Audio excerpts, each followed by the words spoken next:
Welcome back to the show, Business Mastery for Startups, Scale-Ups, and Early Stage Businesses with your host, Jerry Gadori. That's me. And today on our call, we've got two of the co-founders of the company Deckability. We've got James Dawson and John Linford. James, why don't you tell us a little bit about yourself and share with the community maybe a little bit about what Deckability does? Yeah, so I'm a serial entrepreneur. I've worked in SaaS, I've worked in manufacturing, and all along the way, I've learned what it means to tell a brand story.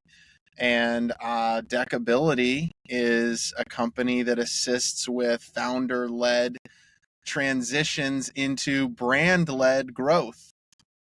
Well, I want to hear more about that, but let's talk to John first. John, tell us a little bit about yourself. Well, I'm John. Jerry said that I needed to say I read too much, which is probably true. But I'm a guy who is obsessed with storytelling, with creating stories, with critiquing stories. I come to Deckability from an agency background, helping to build pitch decks specifically. But my professional background is in data, financial analysis, data visualization, etc. And it's great to be here. Thanks for having us on. No, thanks for being on. You know, that type of background must make for some meaty stories. But before we dig into that, I feel like we have to give context to your comment.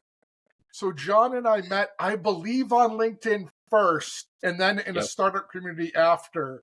Mm-hmm. And somehow we got on each other's radars about our reading habits, and we become massive frenemies by making our to-be read lists entirely too long. Way too long. I mean, you can see it in our backgrounds. It's yes. These aren't right fake backgrounds, except for James. He might actually be in a prison. I can't really tell. I'm in a cell. Yep. Corporate coffin. Yes. So, John, you mentioned a background in data and a love of storytelling, which, given what you're doing for a career now, feels like a match made in heaven. So how does that feed what you do now? And could you expand, both of you, a little bit more on what exactly it is that Deckability does? Well, I think the expansion in a lot of ways is talking about our team, because we all are doing what we love really well. Where I read 100 books a year. I love ingesting copious amounts of information. And because of my technical background, my role for Deckability and what I do is I sit with the founders and the co-founders, and I sit with product engineers and software engineers, and I digest what it is they do. It's a fun job, because you basically get an industry download with every new client. But I'll sit and I'll just understand everything there is to know about their industry, about their product, about their competition, about their market. And then I'm able to translate that and hand it over to James, who then turns it into a brand story. Yeah, so we have transition. Yeah, that was good. That was really good. So what we do, we call brand articulation. And the goal of brand articulation is to be able to speak towards a company's target persona in a way that emotionally connects and resonates with them. So every company that we work with has created a phenomenal solution that if it was used by their prospect would help them in some great way. Our role is to take the outcome that this client might want and help it be represented by the symbol and image and language of the brand, so that when they look at the brand that they're talking to, they think of it as the same as the outcome they want to achieve with their business. I want to dig more into that, but first I've got to make this comment. So when I think of decks and PowerPoints and PowerPoint presentations, as a former Marine, that was practically a form of punishment. They're just these awful, awful PowerPoints that we'd have to sit through. I've got to assume that if you're doing the things both you and John have described and using decks as a vehicle, that yours are nothing like the things that we endured back in the day. That was such a good transition into bad decks.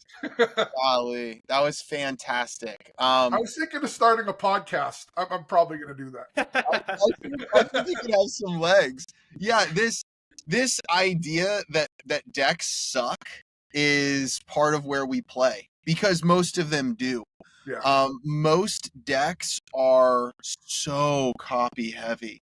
And so many founders that we connect with when we're digesting their current materials, it's, well, we wanted to make sure we talked about this, and we wanted to make sure we talked about this, and we didn't want to forget this feature. And it is just like, for someone looking at it, we call this term, it's glanceability. When someone looks at a slide, if they can't digest what they're seeing, they phase out. They're no longer engaged, and all of a sudden you're losing them. And that's when you see, like, if you've given a deck presentation and the deck was not good, you look at the eyes getting glazed over, Every and time. like whatever questions they wanted to ask, they're just like, oh gosh. Yeah, decks can be a form of punishment for sure. James, I've got to say, to complete the punishment you're describing, the person giving the presentation then needs to read verbatim everything on that page, just to make sure that he has no chance of that person retaining anything. 100%. So that way you're trying to visually keep up, and you're verbally you're verbally struggling or auditorially struggling. So that those two categories right there are really what define a bad deck, is visual and verbal, because our ears can ingest information at a speed, but our eyes can ingest information at 60,000 times that speed. And so that scenario you just gave, where I see all these words and I'm trying to like analyze everything while you're talking and you're saying it, it creates confusion and complication. So what I'm hearing is the best decks don't start with "it was the best of times, it was the worst of times." That's a no? No, we No try Tolstoy? to have a minimum number of words on every slide, anywhere from 6 to maybe 20, that's broken up in a headline and a few bullet points. But the idea is that we have our third partner, who's Cole, who is our creative director, and he's able to visualize these ideas into iconography that, like James said, immediately conveys the ideas. It's funny talking about this because as I'm listening, I keep thinking we're really just therapists, because we sit in the psychological world of the founder, where they have all this fear and this frenetic energy of, I've got to put everything on a slide or else I won't get the sale or I won't get the raise. But we're also putting ourselves in the seat and the psychology of the viewer, where, oh, really? You're going to pull up a deck right now? This is literal punishment. I have to read all these things. And so being able to balance both this two-sided psychological process, we're really just it's just an intervention for both sides psychologically. Listening to both of you say what you're saying, two things come to mind immediately. So when I wrote my book, editing was a process of cutting. So the first draft was super verbose. I was just dumping all my ideas out. The second draft was some cutting and a lot of organizing. And then the third draft was another cut and then finally polishing things up. It sounds to me that what you're advocating in your deck building is that you get your ideas out and then you cut until it's something. Is that accurate? Yeah, when we begin the process with a client, we are taking these key stakeholder interviews, we're ingesting all these different materials, and then we're guiding them through a comprehensive analysis. And that comprehensive analysis can be 25 to 30 pages. And that is that dump it, rough draft, right? And then from that, we do intense work sessions to pull out key pieces. We've still got a large cover. And then from that, can we pull out the diamonds from the mountain? And can we position those? Because so much of that process of whittling away is discovering what are those actual points that resonate with who you're talking to, that they connect with. And you have to take them on a journey. There's a psychological journey. Every great story, right, starts off from this place where you have to overcome something. Or potentially the story starts high and they want to stretch you emotionally, so they drop you down. But ultimately, there's always a chasm to be crossed in every great story that's ever been told. And the goal of a good deck is to cross that chasm to get them to that desired destination on the other side. So your decks follow Campbell's hero's journey? Exactly right. We certainly draw from it. So my second part, though, and I'm curious how this plays. So everything these days is sold by committee. It's back when I first started selling, unless there was a really high sale point, you almost always had a single decision maker, maybe two. Now anything more than a pack of pencils, and you've got 30 people in the room. So when you're designing a deck with minimal language and iconography, how do you answer to a Gen Z, a millennial, a Gen X, a boomer who might have different cultural references, different concepts of what a meme is, that sort of thing? A client specifically comes to mind that it was an in-person sales motion, and the pain that they were solving, it was a robotics company. They painted soccer field lines. The people who they were initially talking to and doing this in-person demo to, they felt the pain. They were the ones with blistered hands and sunburns who were out there painting the lines. They understood exactly what was being sold. They were all about it. They wanted it yesterday. But then they would take this proposal and then say, hey, I want to buy this robot. And their boss would say, I'm not going to buy you a robot. You're the robot. Yeah, you are the robot. I'm not going to try to replace you. And so as we were creating this deck, we had to keep both of those psychological frames in mind. And what we did is created a hero's journey that put our initial champion, our internal champion, as the hero. But then what that translated to for their boss was a bunch of pieces of information that made a business case on the back end. That on the front end, they say, oh, maybe this is kind of a painful process for my people, and maybe this could be better. But then by the end of the deck, it's, oh, there's an ROI to this. This makes sense operationally. There's some efficiencies here. And so being able to play both sides is a tightrope that we very often have to walk because of that selling by committee process. Well, that makes a lot of sense. So what I'm hearing is a bad deck is wordy, it's crowded, and it's busy, and it's probably at least a little bit meandering. Would that be accurate? Yeah, and it might even be just telling the person what the person selling thinks they need. That's one of the absolute, just like, put your foot in your mouth. If you get on a call and you're like, you need this, and it's not the right thing, you're sunk. You're sunk out of the gate. Yep. Or it's a bunch of feature dumping. They're just so excited and say, we have all these really cool things. Let me tell you about them. And you're like, I don't care. A little bit of a related tangent. I was recently talking to a client of mine, and we're talking about the importance of the discovery call. Now, Captain Obvious, the discovery calls to discover what's going on with, your prospect and if there's any alignment here. But something that's overlooked in the discovery call is allowing your prospect to sit in their pain. So if I can get James to admit that he's having X problem in his company and it's causing problems, and I can get him to elaborate on that and have him really feel it, it makes my follow-up solution that much more powerful, not to sound like a jerk, but because he's hurting more. Yeah. And I think that's an element of discovery that doesn't get enough attention.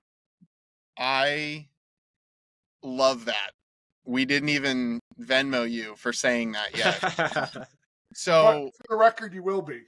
Yeah, 100%. So when we do a deck, we create internally what we call a psychological gate framework.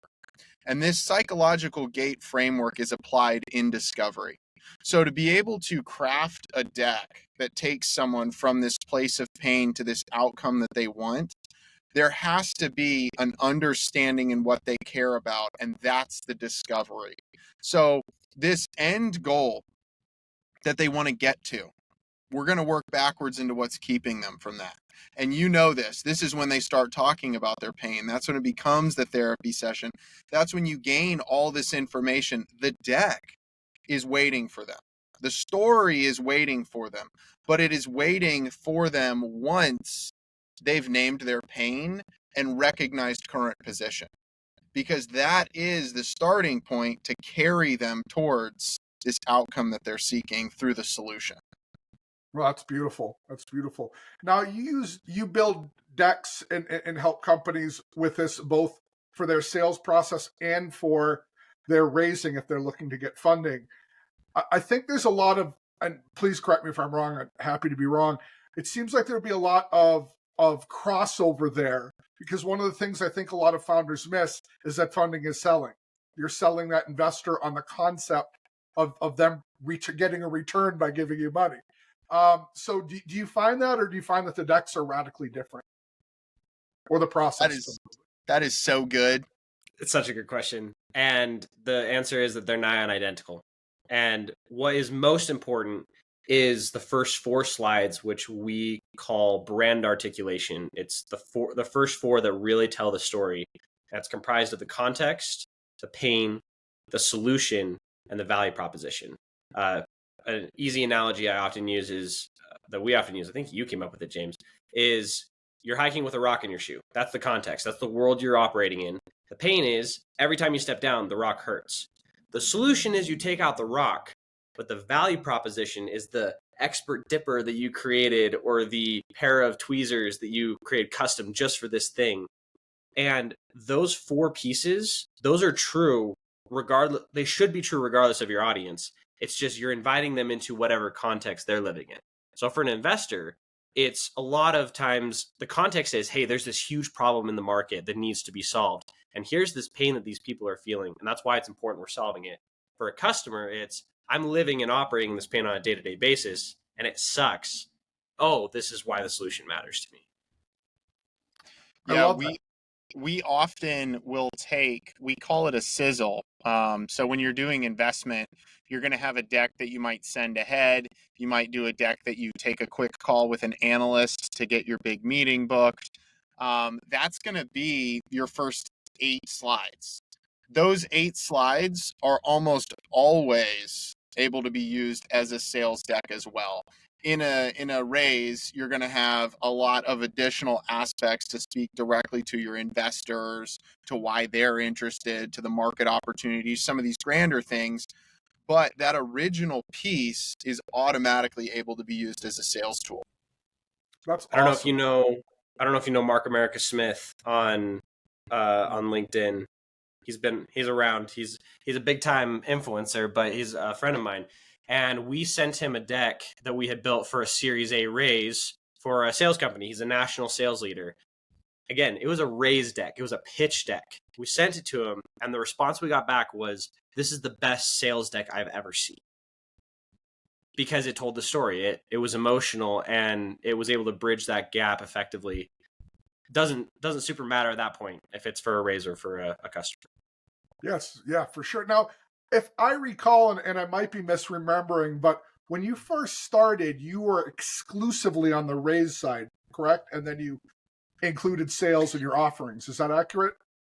That's mostly my bias coming into it, because I was trained in a pitch deck firm. That was their specialty. I anticipated that that's what we'd be doing, especially when I met a 2-time founder who had also raised capital.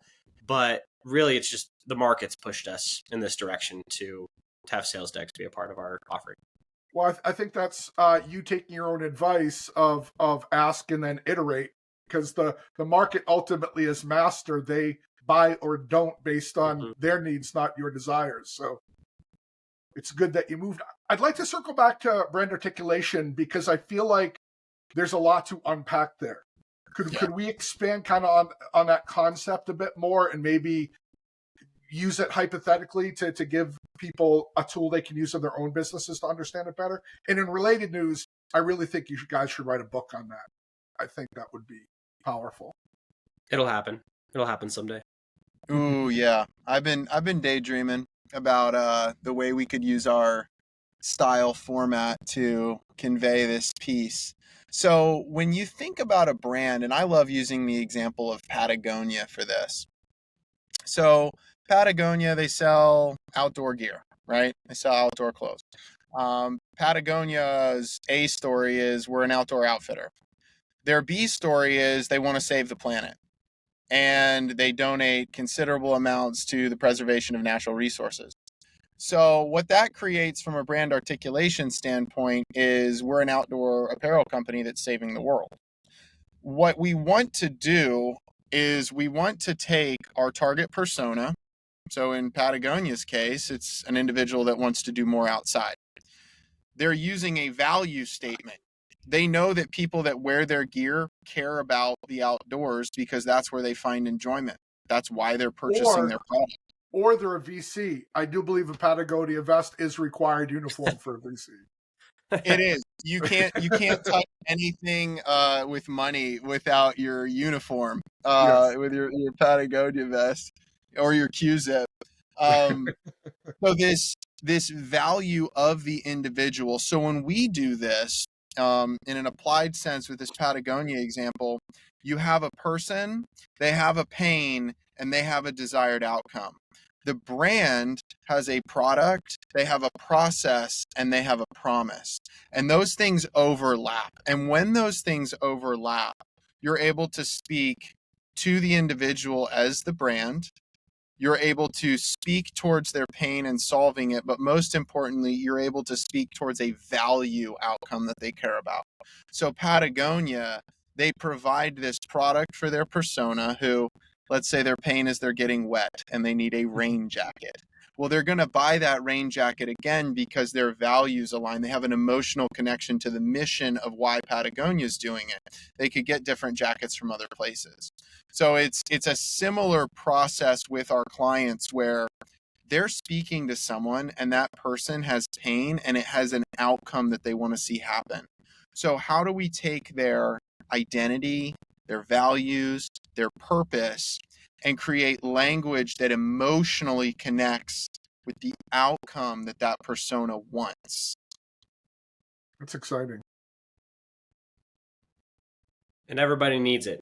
And again, to the point of where the market is pushing us, one of our clients is a napkin note.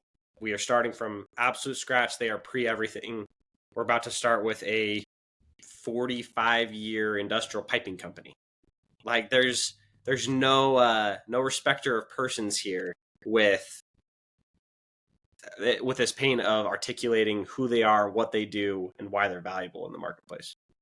100%. And it's such a critical piece because if you can, in a crowded market, unless you're in a blue ocean, which so few of us are, in a crowded market, if you can't articulate differences, then there's no reason to interact with you. So And I mean, I would it's argue, a critical fundamental. I would argue as well that we are entering a stage where brand has never been more important because technological prowess is becoming dime a dozen. There's no code tools, there's artificial intelligence, there's offshoring, there's all sorts of things that you can do to make your product amazing, good product designers, all the things, right? It's becoming really undifferentiated on the features side. And so being able to tell stories and connect with humans and convince them that you are helping them on their hero's journey, I don't think has ever been more crucial than right now. I'll add an element to that, and that's this. The barriers for entry in creating a brand and getting your name out there are so much lower than they were. When I was 15, 20 years old, to build a brand, you had to go to television or radio, which is prohibitively expensive for the majority of small businesses.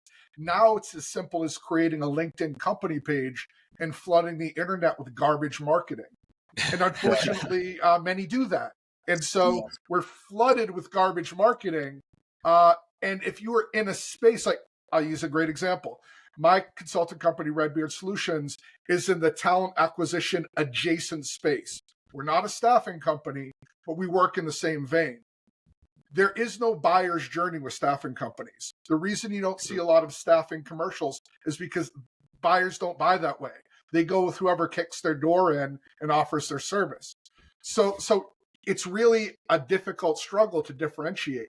And the ability to articulate how Redbeard is different than a traditional staffing firm or even any staffing firm is really where my initial struggle was. There's a big aha moment that we get with founders. So most of the time when we're working with folks, as the individual, they hold the expertise. As the individual, they've come up with the solution. And a lot of them find themselves at this crossroads of how do I grow and how do I scale myself? That transference of self to brand is so important because we talked about this earlier, the way we visually understand things so quickly. When you see a logo, if you have an emotional connection to it, that company has done some form of brand articulation. I think there's a lot of founders that see themselves as the business and the logo as the Fiverr thing they had made, but the logo is not communicating anything to their buyers or to those personas. How do you transfer that? How do you bring life to a symbol so where when someone sees it, they go, oh, they do this, or they help me this, right? That process is brand articulation. You know what's interesting on that? Again, a related tangent. I grew up predominantly in the services world. I've done a little bit with product, but the overwhelming majority of my experience is on the services side. And on the services side, less than 15% of service companies will ever break the $10 million revenue mark. Mm. And a big part of that reason is the mental anchor you just described, where the owner doesn't transfer to the business. They keep themselves as a central focus. And as such, they become a bottleneck that throttles their ability to grow, typically past $5 million. Because at that point after that, they have to run a real business. They're not running a club with their 10 buddies where they make decisions over 3 pizzas and a 12-pack. You know, it's a real business that's forming, and they just struggle to make that transition. That's it. That's it. That's a and I will tell you that when the awareness is there, like we had a call like this recently where the founder was like, I'm afraid to hire someone and bring someone on because I don't know how to make them me. And it's like, okay, well, you started a company to solve a thing. We can grow that company into it. That's your brand. That's the purpose. And I think for a lot of founders, it is like a nebulous. It is like a cloud of, okay, I know there's brands that I like. I've got an iPhone and, I've got Titleist irons and like, I know I buy because of brands, but how do I make it happen with my brand piece? That's what brings people to us in conversation. I could spend 3 hours on this easily. So at risk of blowing any attempt at being succinct, I couldn't possibly agree more. So the great news is, unless their business is making clones of themselves, not only do they not have to clone themselves, but it's detrimental to the business if they do, because they're only replicating the same group of strengths and weaknesses by doing that themselves. So that's the great news. The second part of what you described, I work with companies to create what we call a destination employer brand. So it's a place that has a reputation where top talent can go to 10x their careers. So we go through a similar conversation as it relates to the culture of their company, their missions and values, and what they're trying to achieve, to make sure the people that they're bringing in are in alignment with those. Because if they're not, you can't have a school of fish if everybody's swimming in different directions, and you're never going to get anywhere. But an extension of the conversation you just depicted is one that I have every day with owners. And I don't want to say this like it's a pejorative, like I'm attacking them. I totally get it. Your whole life is wrapped up in this thing you're building. And now people are coming in and saying, take your hands off and let it be free. And you're like, that's not going to happen. If I take my hand off, it's to grab my pistol and shoot you. Go away. Right. Yes, and I think that the deep dive process that we go through with founders, it almost like most teams. Sometimes you have a solo founder, sure, but most teams you have a technical founder, and you have a sales-led founder, and then you have some key pieces on your team, right? Invariably, when we go through this process, we find they're talking about the same thing from different perspectives. When we get those different perspectives and we're able to workshop it with them, all of a sudden the founder on the sales side starts to understand more. Like when we talk about therapy, the founder on the tech side starts to understand more about the headwinds and tailwinds of sales. This more comprehensive picture kind of comes to light about what it is that they're actually creating and doing. And that is the catalyst to this realization that this is bigger than just me. I can let go because, wow, my technical founder's owning all of these pieces. I'm seeing their importance now. I'm now looking at my brand and I'm hearing these areas of importance that are beyond me. I just had an interesting thought based on that. I've never really thought about it before, but this letting go process is true for the founder as much as it is for the customer. That for the founder, it's letting go of the brand identity, the company, what it is they built. But for the customer, I'm thinking of a jobs to be done framework. I need a job to be done, and I'm willing to exchange my money for this value. And I don't know, there's something in there about the gates that we've talked about of going through the process of being willing to let go. For the founder, it's being willing to let go of the brand and let it grow by itself. For the consumer, for the customer, it's I'm willing to let go this manual process that I'm doing to purchase software to fix it, or I'm willing to let go of this manual process to purchase this physical product. No, that makes a lot of sense. The psychological part can't be overstated. I used to do a lot of executive coaching for people in the C-suite, and I used to do some interim CEO, COO, president type stuff for companies. And a big part of that was working with founding teams and early stage companies to get them on kind of on the right course. And it was surprising to me just how much of that wound up becoming performance coaching, pulling that leader aside one-on-one and having that conversation about separating their personality from the business and how they are a superpower in the company right up until the point that they become a bottleneck, at which point they have to step back or else they'll throttle growth. And it's just shocking. I understand the connection and the difficulty in doing it, but I've worked with over 100 companies, and it would shock you how, probably it wouldn't shock you actually, now that I think about it, how often that comes up where that owner just has that death grip because that company's their baby and they want to make sure it thrives. And ironically, they're creating the opposite outcome. You want to make it fun. You get two founders that have different opinions and you try and get them to play nice. My very first company that I worked with more than a decade ago was a small technology staffing firm. Husband and wife ran it. Open floor plan. And those two would duke it out. It was scary. And the crazy part was they were in their, I'm not great with ages, I'm guessing late 40s. And most of their team were in their early mid 20s. Wow. So when they would start to duke it out, it had a bad Thanksgiving dinner vibe. Oh my gosh, mom and dad are fighting again. Exactly. It was tough when it happened. Ooh. Yeah, needless to say, that was a great experience for my very first in-person consulting gig. So, a little marriage counseling.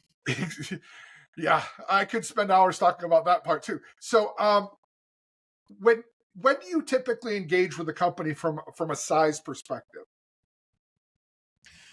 So, our persona for our ideal customer, it really comes down to two things, and I'll back into it. So there is no size requirement.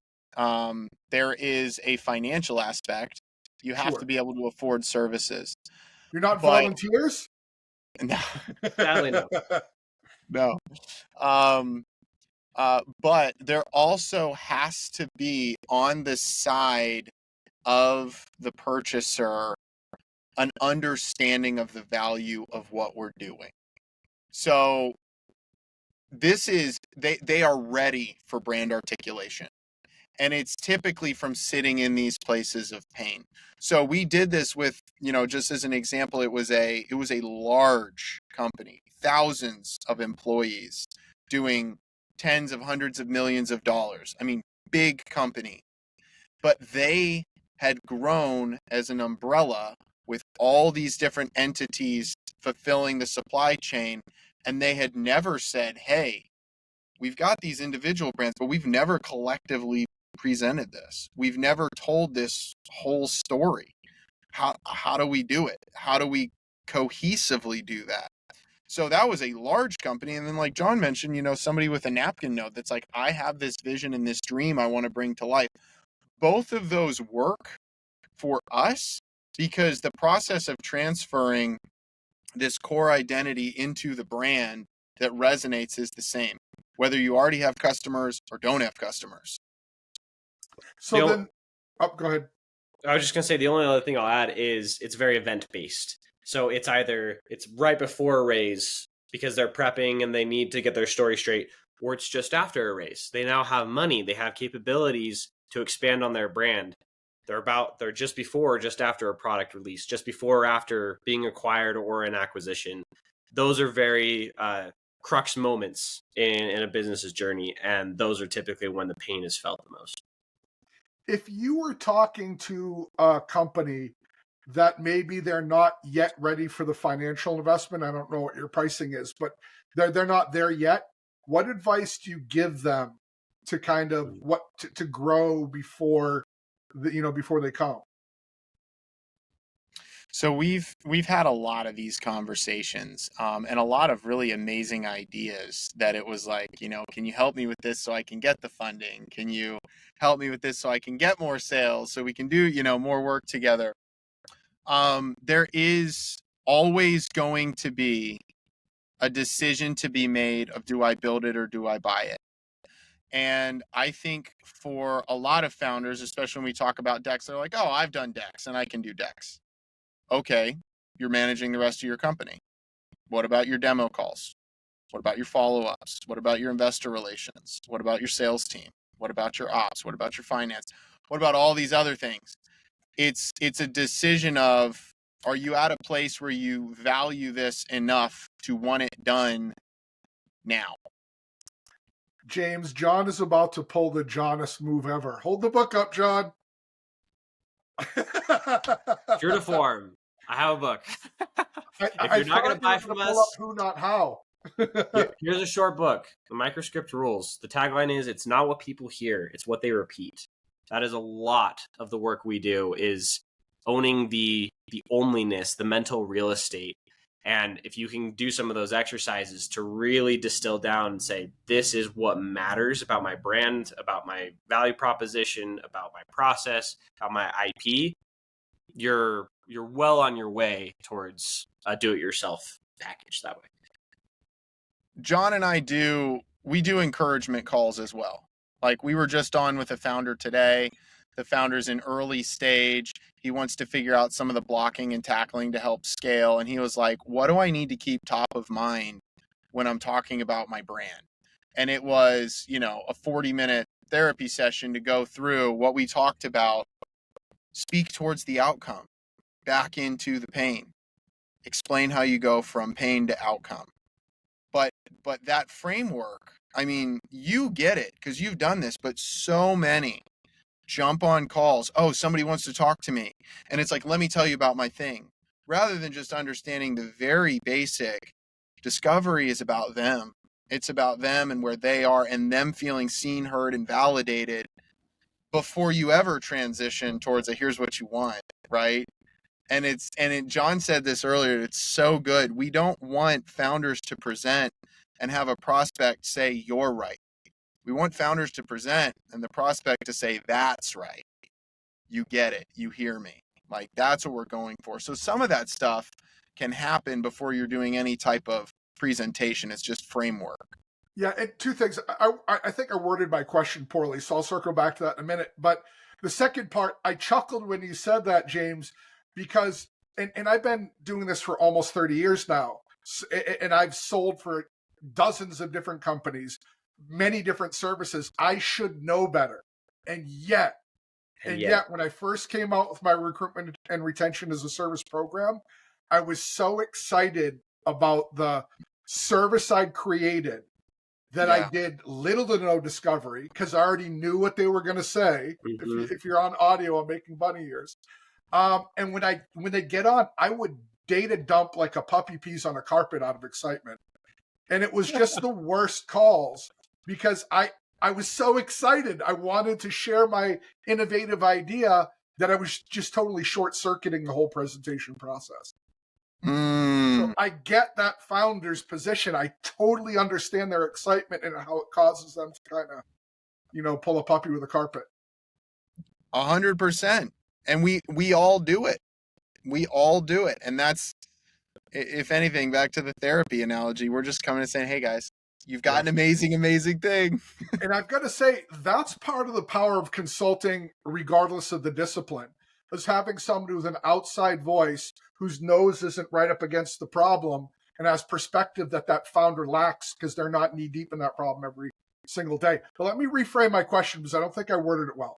So I'm not suggesting whether or not people would work with you. What I'm saying is there will be people that they're not there financially yet. They can't bring you on. So what should they be doing to prepare in the direction, obviously, while they're getting that funding? What types of things do you recommend? You mentioned the 4 things in the early part of the call. You know, if I'm Jerry, the founder, I'm just coming out of ideation, have no revenue, I'm bootstrapping. You know, what should I be doing to grow in the direction of only-ness?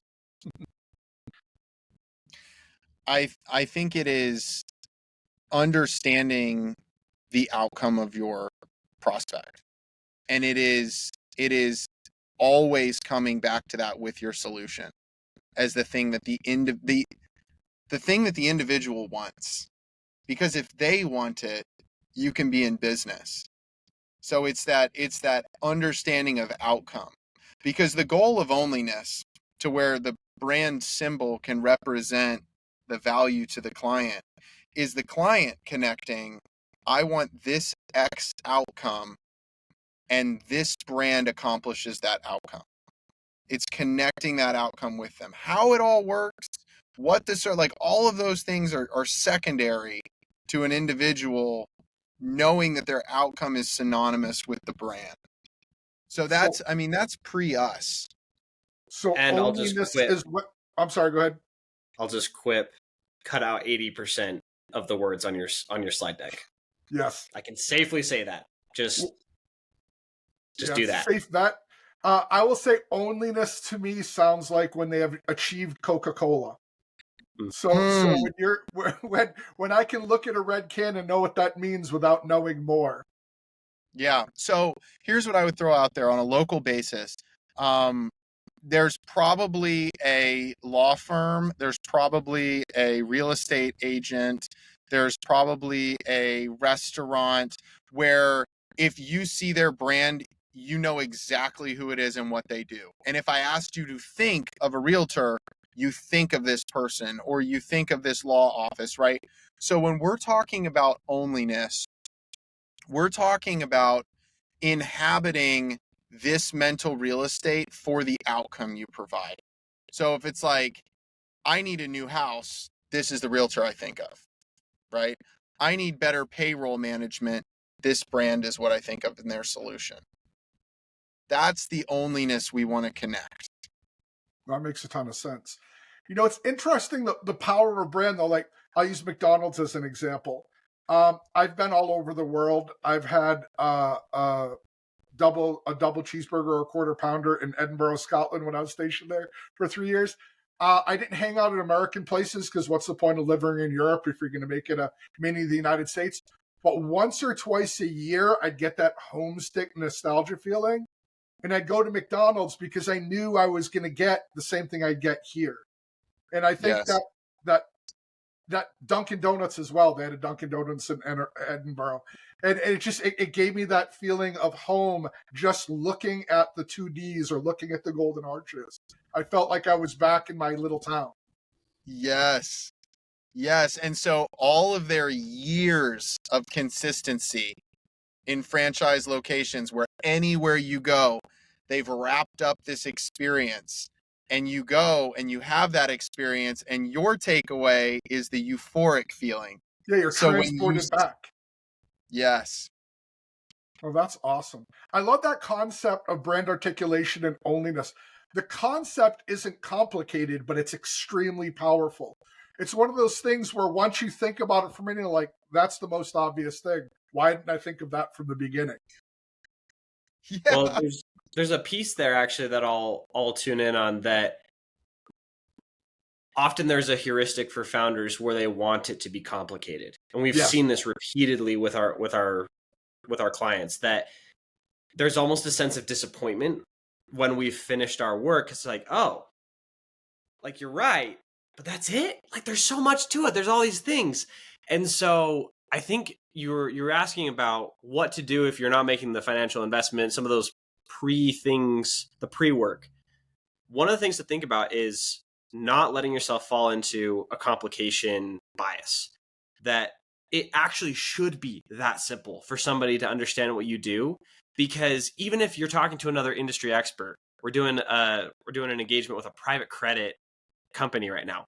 Talk about a complicated industry, all the jargon, all the acronyms, all the things, and the language that's coming out is dirt simple.